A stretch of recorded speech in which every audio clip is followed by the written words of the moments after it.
ఎవరు ఎంత హెచ్చరిస్తున్నా కూడా తమిళనాడు ఎన్నికల్లో కూడా ఉచితాలు అంచనాలకు మించి ఇచ్చేస్తున్నాయి అన్ని పార్టీలు.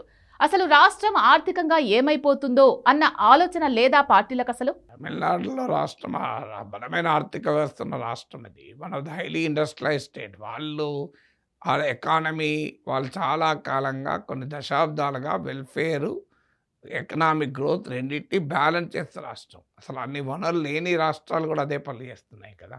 ఒక తమిళనాడే చేస్తుందా? దేశమంతటా మీరు ఏ రాష్ట్రంలో తీయండి.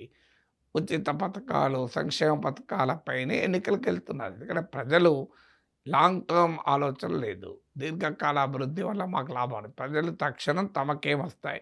ఇండివిడ్యువల్ బెనిఫిట్స్ అది కూడా ఇమ్మీడియేట్ బెనిఫిట్ ఇన్‌స్టాంట్ బెనిఫిట్ కోరుకుంటున్నారు.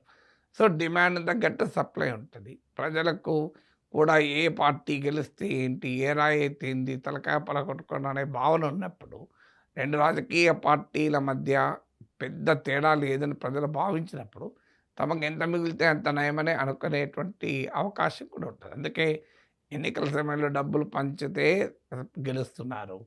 ఎన్నికలయ్యాక ప్రభుత్వం ద్వారా పంచితే గెలుస్తున్నారు. అయితే అన్ని ఉచితాలనలేము. కొన్ని ప్రజల అభివృద్ధికి ఉపయోగపడేవి.